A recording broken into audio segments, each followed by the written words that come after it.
Hello दोस्तों। तो आज मैं बात करने वाला हूँ डॉक्टर भीमराव अम्बेडकर के बारे में। बेसिकली हमने इस टॉपिक के बारे में थोड़ा सा हमने ओवरऑल व्यू हमने जान रखा था प्रीवियस वीडियो में। एंड नाउ हम इस टॉपिक को कंप्लीट करेंगे। ओके। सो इसको हम वन से एक और दो वीडियो में और रह जाएगा, है ना, उसको हम बाद में इसको कंप्लीट कर लेंगे। बेसिकली अगर हम देखें भीमराव अंबेडकर के बारे में, तो इनकी जो अप्रोचेस थी, इनका जो पर्सपेक्टिव था ना, वो थियोरेटिकल था अगर हम इनका पॉइंट ऑफ व्यू देखें। ओके। एंड देन अगर हम इनके बारे में बात करें तो देखो, इन्होंने प्रेफरेंस दिया था कॉन्स्टिट्यूशनल मेथड को। ओके। जिसको हम डेमोक्रेसी, है ना, सोशलिज्म भी बोल सकते हैं। ओके। ये बिलीव करते थे डेमोक्रेटिक सोशलिज्म पे। देन इनका मानना था इक्वालिटी सोसाइटी में होना बहुत ज़रूरी है। एंड ये प्राइमरी कंसर्न भी है, क्योंकि देखो, इक्वलिटी होगी, प्राइमरी कंसर्न भी होगा, है ना। एंड देन और वो भी इक्वलिटी कैसा चाह रहे थे, डेमोक्रेटिक मीन्स के थ्रू, है ना। डेमोक्रेटिक मीन्स, या फिर हम बोल सकते हैं कि पीसफुली किसी चेंजेस को एस्टेब्लिश करना सोसाइटी में। ओके। वो हम डेमोक्रेसी के थ्रू ही कर पाएंगे। Then whatever changes are required peacefully manners. Okay. So इनके जो पॉइंट ऑफ व्यू था, अगर हम देखें स्टेट के ऊपर, तो इनका मानना था जो कॉन्स्टिट्यूशनल मेथड है डेमोक्रेसी, है ना, इसका इस्टेब्लिश होना बहुत ज़रूरी है। एंड देखो, स्टेट क्या करता है, इनका क्या रोल होता है, स्टेट का क्या होना चाहिए, to protect people, ensure equality, development and condition लाना डेवलपमेंट की। Then peoples also follow constitutional method. Okay. मतलब पीपल को भी, जो वहाँ के पर्सन सोसाइटी है, उनको भी कॉन्स्टिट्यूशनल मेथड को फॉलो करना चाहिए। ओके। देन अगर हम देखें डेमोक्रेसी का पॉइंट ऑफ व्यू, अगर हम देखें तो democracy is a form of government. Okay. And revolutionary changes are done in a people life. Okay. So revolutionary कौन कौन से चेंजेस, जैसे पॉलिटिकल लाइफ, है ना, पर्सन्स की पॉलिटिकल लाइफ होती है, economic life and social life, इन सभी में चेंजेस लाना, ये सब डेमोक्रेसी के थ्रू ही हो पाएगा। एंड स्टेट की रिस्पॉन्सिबिलिटी है। Then he also emphasised on the equality and liberty. I mean, अगर हम देखें कि सपोर्ट इक्वालिटी एंड लिबर्टी, इन दोनों को वो सपोर्ट करते थे, क्योंकि देखो, इक्वालिटी अगर नहीं होगी तो लिबर्टी का क्या करेंगे, और लिबर्टी नहीं होगी तो इक्वालिटी का क्या करेंगे। तो इन्होंने दोनों के ऊपर काफ़ी सपोर्ट दिया है। ओके। एंड देन इनके कुछ फीचर्स अगर मैं बात करूँ इसके बारे में, तो देखो, कुछ कंडीशन या फीचर्स होनी चाहिए, जैसे इगैलिटेरियन सोसाइटी होनी चाहिए। इट मीन्स कि इक्वालिटी सारी चीज़ों में होनी चाहिए, अपॉर्चुनिटी होनी चाहिए, राइट्स में इक्वालिटी होनी चाहिए, equality must be prevail in society. Okay. And then कोई ऑपरेस्ड क्लास नहीं होनी चाहिए, no oppressed class. Okay. So basically मैं बात करूँ, इनके कुछ व्यूज़ थे वुमेन्स को लेके।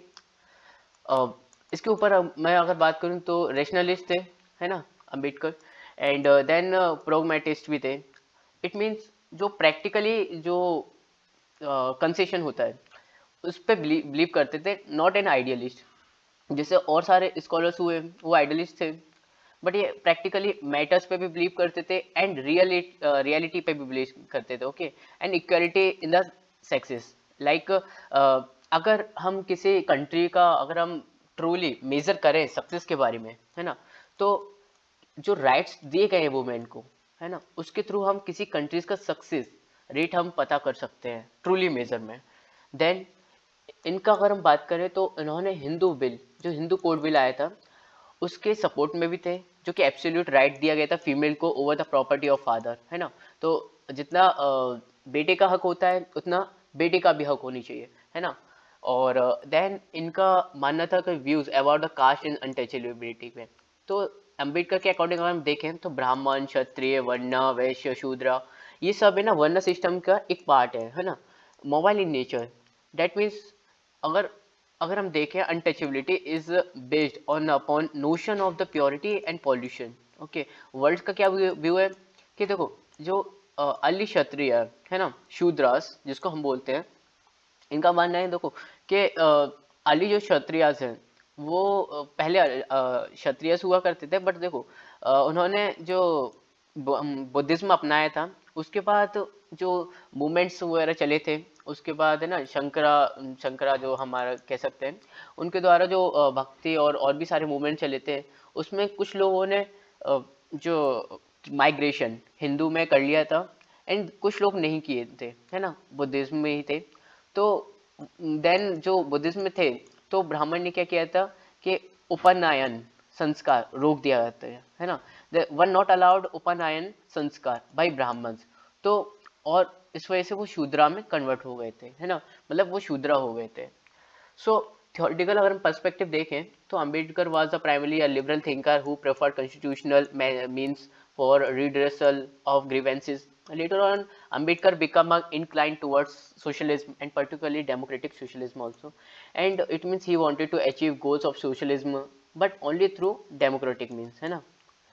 Then goals of socialism is to bring equality, and this goal is achieved through the democratic means. So views on state.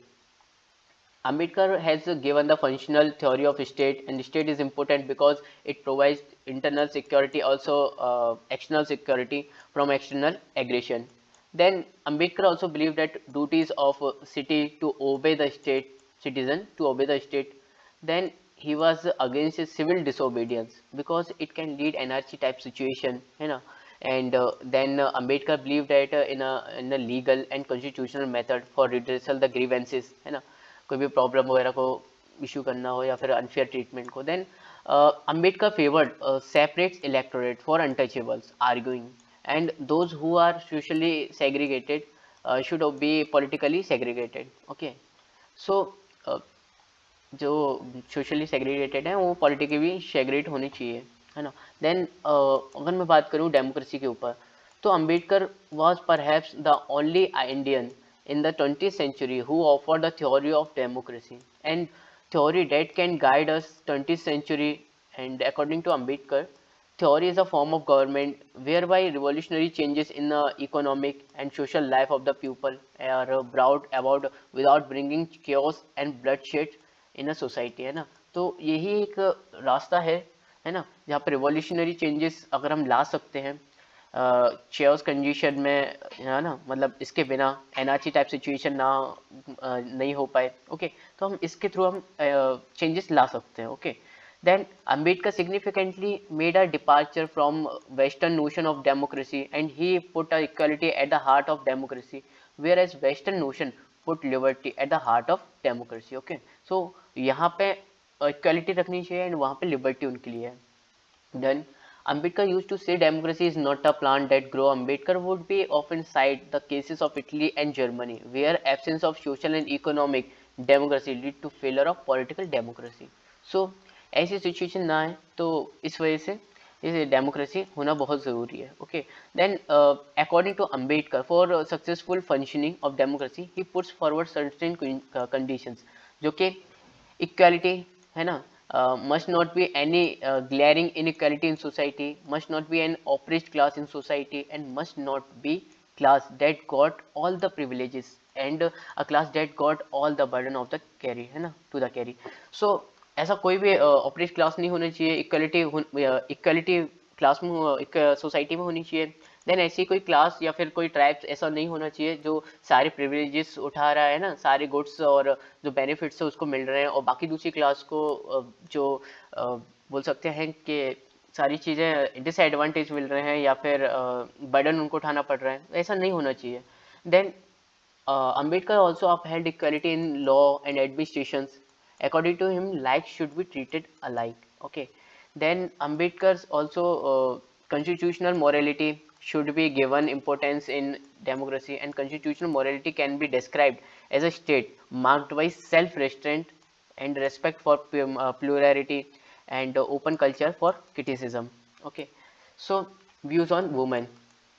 According to Ambedkar, Ambedkar was a rationalist and pragmatist, okay, thinker.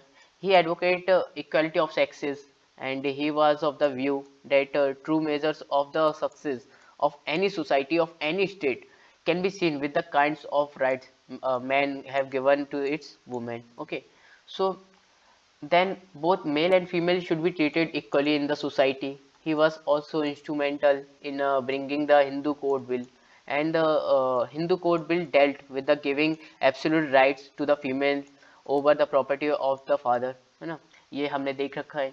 Then cast and untouchability के ऊपर इनका view देखें तो Ambedkar was moved by inhuman treatment of his community at the hand of caste Hindus and Ambedkar was of the view that caste Hindus prevented reform of Hindu society and hence the condition of untouchables could not be improved. Okay, so इन्होंने कुछ suggestion भी दिए इसके ऊपर, तो वो भी हम देखेंगे.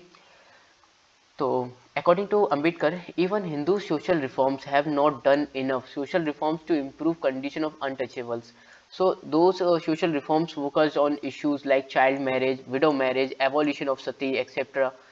And they do not try to bring reform of Hindu social system, and issues of untouchability and caste system was not touched upon by the Hindu social reformers. And moreover, they did not try to manipulate or reinterpret Hindu's scriptures either in the light of changing time, so or a contemporary time. And Ambedkar believed that earlier Hindu society was not rigid and exogamy was practiced by the Hindu. Now endogamous अगर हम बोले, पहले क्या होता था कि exogamy मतलब Mary कोई भी कास्ट में हुआ करती थी. ओके, बट नाउ अगर हम देखें तो हम कम्युनिटी में एंडोगेमस मींस कम्युनिटी मैरी करना. तो ये सारी चीज़ें आज के टाइम पे चल रहा है और बहुत सी जगह एक्सोगेमी भी अपनाया जा रहा है, बट मोस्ट ऑफ द अगर हम देखें तो एंडोगेमस ही है हर जगह. देन यहाँ पे अगर जो अनटचेबिलिटी की अगर हमें कंडीशन अगर चेंज करनी है तो जो हिंदूज जो रिफॉर्मर्स हैं, है ना, तो रिफॉर्म होना चाहिए सोशली, है ना, एंड साथ ही वेदास और स्क्रिप्चर्स, इसके बारे में भी उन्होंने सजेशन दिया है, इसके बारे में भी हम आगे पढ़ने वाले हैं. So Ambedkar believe that initially Indian society practice exogamy and Brahmins were the first group who become endogamous and this shows that caste system is not a part of original Hinduism. Means caste system इसका part नहीं है, सिर्फ rather varna, मतलब varna system इसका part है Hinduism का, not a caste system. And concept of untouchability is based on the notion of purity and pollutions. As per Ambedkar's theory, there were only three varnas, Brahmins, Kshatriya and Vaishya. Originally Shudras were originally Kshatriya, है ना, originally Kshatriyas, and however they were those Kshatriyas that do not accept the hegemony of Brahmins, and hence Brahmins stop the Upanyan sanskar of this group, and Upanyan sanskar is linked to the purification, hence it was believed that they remains polluted. Okay, सो इस वजह से शूद्रास का हम बोल सकते हैं कि origin, है ना, जेनेसिस हम यहाँ से निकाल सकते हैं. देन देखो Ambedkar shows untouchability as a social institution defended by ideology of Brahmanism. Then Ambedkar also said that untouchables were the all ones who were only living on outskirts of a village and who due to their refusal to their give up Buddhism and beef eating came to be condemned as an untouchables. So Ambedkar also believed that Hindu society needs radical restructuring and the caste system need to discard it, and regeneration of Hindu societies will not only be good for the untouchables but also good for entire nation. Then because caste represents inequality, oppression and degradation, etc. Okay, so Ambedkar believed that removal of untouchability will rejuvenate Hindu society, wherein respect and rights towards a person will become a way of life and people will start treating each other equally. So कुछ solution भी दिए गए थे, जैसे Ambedkar solution to untouchability. तो उनका मानना था कि जो वेदास है ना और शास्त्रास हैं should be destroyed by using dynamite, है ना, ये डिस्ट्रॉयड किए जाने चाहिए. Then these texts are based on the concept of superman. ये जो है ना वेदास शास्त्रास हैं तो सुपरमैन के कंसेप्ट पे है. So we should be destroyed for annihilation of caste. Annihilation of caste के द्वारा अगर देखा जाए तो इनको डिस्ट्रॉय होना चाहिए, एंड देखो बाय यूजिंग डायनामाइट, है ना. देन अगर हम बात करें इनके और भी सेशन के बारे में, सो हम इसको नेक्स्ट वीडियो में कंप्लीट करते हैं. And thank you so much.